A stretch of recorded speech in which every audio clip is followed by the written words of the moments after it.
สบายดีทุกคนนี่ก็มาส่อมตู้เย็นต่อพี่น้องเครื่องที่2 บาทเป็นวันหยุดต้องเร่งงานจักหน่อยพี่น้อง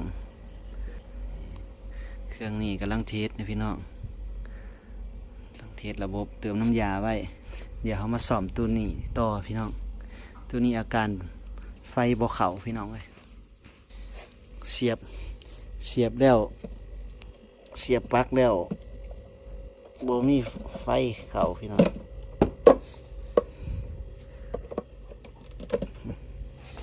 บ่มีไฟเข้าบ่มีเสียงยังเลย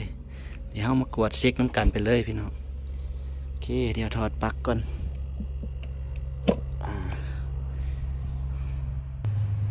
โอเคเดี๋ยวเรามาตรวจเช็คเบื้องต้นก่อนพี่น้องคืออาการมันไฟบ่เข้ามันมีหลายสาเหตุเลยพี่น้องเดี๋ยวเรามากวดสอบเบิ่งก่อนมันว่าสายปลั๊กเสียบมันขาดบ่หรือว่าพวกอันโอเวอร์โหลดดีเลย์อยู่ในนี่มันเสียหายบ่หรือว่าพังไปแล้วบ่พี่น้องเดี๋ยวเรามาเช็คสายไฟกันเลยเช็คไปน้ำกันนะพี่น้องเนาะอันนี้คือแนวทางในการเช็คตรวจสอบเบื้องต้นเนาะก็แงะฝาครอบอันนี้ออกก่อนพี่น้องผิดถูกขออภัยเด้อพี่น้องเด้อเฮ็ดเช็คไปน้ำกันเรียนรู้ไปน้ำกันพี่น้องโอเคออกมาแล้วทีนี้เขาก็มาเช็คสายไฟนะพี่น้อง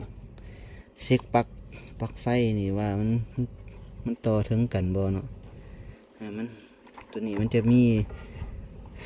เส้นสีดำกับสีเทาเนาะพี่น้องเนาะเดี๋ยวเขาวัดเบิ่งโอเคเดี๋ยวเอามิเตอร์วัดเบิ่งว่าสายไฟมันขาดบ่เนาะแป๊บนึงพี่น้องโอเคเดี๋ยวเขามาเปิดหวานยานโอมปีดเนาะพี่น้องครับมันต่อถึงกันมันสิดังที่เนาะพี่น้องจะมีเสียงเนาะเดี๋ยวเขาจะเสียบสายสีนี่ก่อนพี่น้องมันมีหรือว่าวัดตัวนี้ก็ได้นะพี่น้องแล้วมันต่อถึงกันวัดตัวนี้วัดสายขวาหนึ่งจับสายไฟปักเสียบอีกขวาหนึ่งลองแตะเบื้องว่ามันดังวะโอ้แสดงว่าครั้งนี้ดังก็แสดงว่าสายบ่ขาดพี่น้องใส่มือเดียวมันก็เลยทำแบบนี้พี่น้องเสื้อบ่ขาดแล้วก็มาอีกเบื้องหนึ่งเฮ็ดคือกันพี่น้องเลยอันนี้ก็คือการวัดสายไฟเบื้องก่อนนะพี่น้องอีกเบื้องหนึ่งก็สายสีดำหาสีแดงเอาตัวนี้เนาะเสียบเข้าไปเลยแสดงว่าสายปลั๊กเสียบบ่ขาดนะพี่น้องสายปลั๊กเสียบบ่ขาดถือว่าเราตัดปัญหาไปสายปลั๊กเสียบมันบ่ขาดแล้วก็มาวัดโอเวอร์โหลดลงเบิ่งพี่น้องเดี๋ยวถอดออกมาเบิ่ง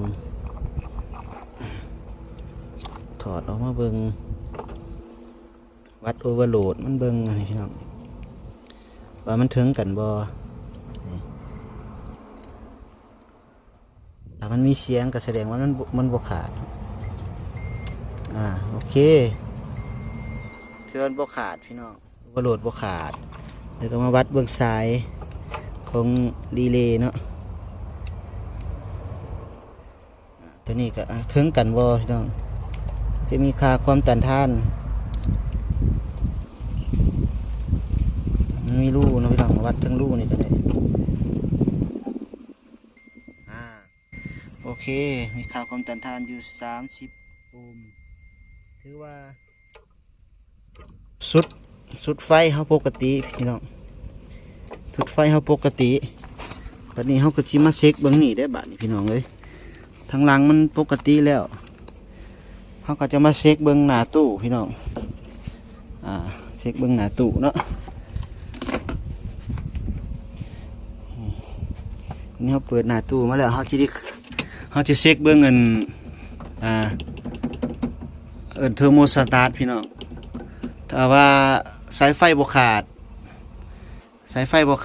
ดีเลย์โอเวอร์โหลดบ่เสียก็แสดงว่าตัวนี้มัน เทอร์โมสตาร์ทมีปัญหามันบ่ต่อกันเนาะพี่น้องเดี๋ยวคันน็อต4น็อตเนาะ1 2 3 4เนาะโอเคเดี๋ยวขอเวลาคันน็อตมาหนึ่งแป๊บครับพี่น้องโอเคพี่น้องนี่ถือว่าคันน็อตออกมาแล้วนี่เขาจะมาเช็คตัวนี้พี่น้องเอามาเช็คตัวนี้เบิ่งว่ามันเสียบ่เขาถอดสายไฟตัวนี้ออก2เส้นพี่น้องสีแดงกับสีเหลืองเนาะโอเคเพื่อนๆตอนนี้เราถอดออกมาแล้วสุดตัวนี้เฮาวัดบ่ได้พี่น้องมันบ่ชัวร์เดี๋ยวเฮามาอยากรู้ว่ามันใช้งานได้บ่ได้เฮาต้องมาเทสตัวนี้พี่น้องเฮาจะจำตรงเอาเลยพี่น้องหาสายไฟมาแบบนี้พี่น้องหาสายไฟตัวนี้มาจำตรงก็คือต่อสายตัวนี้ฮะรวมกันเลยสีเหลืองกับสีแดงเพราะว่าตัวนี้มันปิดเปิดปกติมันจะปิดเปิดแล้วมันจะต่อกันอยู่ทางในพี่น้อง2ขานี่และอุณหภูมิมันได้มันก็จะตัดมันจะเด้งออกแต่ตัวนี้เขาบ่แน่ใจว่ามันเสียบ่เขาก็เลยมาเฮ็ดวิธีนี้ลองเบิ่งพี่น้องคือเขาจำตรงตัวนี้ก่อนถ้าว่ามันทำงานปกติก็แสดงว่าตัวนี้เสียเขาต้องเปลี่ยนตัวนี้ใหม่เนาะโอเคเดี๋ยวจำตรงลองเบิ่งก่อนโอเคเพื่อนนี่ยังไงเพื่อนเราจะตามตรงแบบนี้ก่อนนะครับคือตัวนี้ก็คือใบพาสมันนะครับเพื่อนใบพาสจำตรงแทนตัวนี้ถ้าว่าคอมมันเดินไฟเข้าปกติเราก็หาตัวนี้มาเปลี่ยนตัวนี้มันวัดไม่ได้ครับมันวัดไม่ได้เดี๋ยวเราไปต่อทั้งด้านหลังก่อนครับโอเคนี่ไงแล้วก็เอาตัวนี้มาต่อเหมือนเดิมครับเพื่อนแนวทางในการตรวจเช็คเบื้องต้นนะครับว่าไฟไม่เข้าเกิดสาเหตุอะไรต่อเข้าไปเหมือนเดิมนี่ไงตัวนี้ก็คอมมันมีอะไรปัญหาอะไรครับเพื่อนก็ต่อเข้าไปแล้วก็ลองไปเสียบปลั๊กดูทีนี้ไปเสียบปลั๊กดู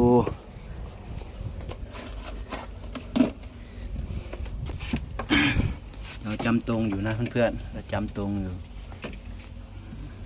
โอเคไปเสียบปลั๊ก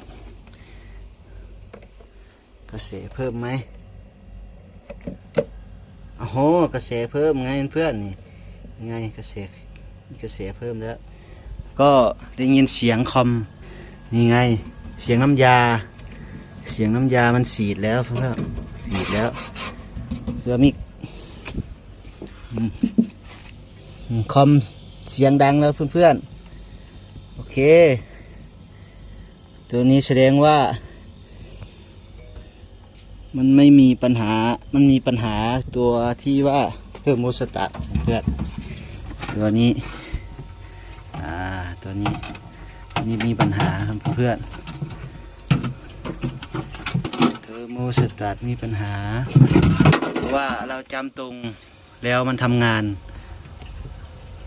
ตอนเราต่อตัวนี้ไปเราปรับอุณหภูมิมันก็ไม่ทำงานแต่ว่าตัวนี้มันเสียตัวนี้ก็เสียงน้ำยามันฉีดแล้วนี่เริ่มเย็นแล้วมีไอหมอกน้ำแข็งแล้ว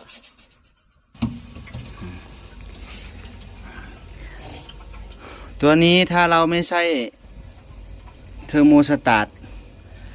มันจะทำงานต่อเนื่องเลยครับเพื่อนน้ำแข็งมันก็จะติดเยอะเลยครับเพราะว่ามันมีตัวนี้มันเป็นตัวตัดอุณหภูมิครับอันนี้คือเบื้องต้นแนวทางที่ตรวจเช็คซ่อมกันครับเพื่อนเพราะว่ามันไฟไม่เข้าก็เลยตรวจเช็คทั้งคอมและดีเลย์พวกโอเวอร์โหลด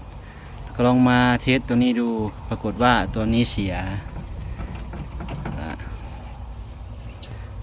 โอเคครับเพื่อนเดี๋ยวไปหา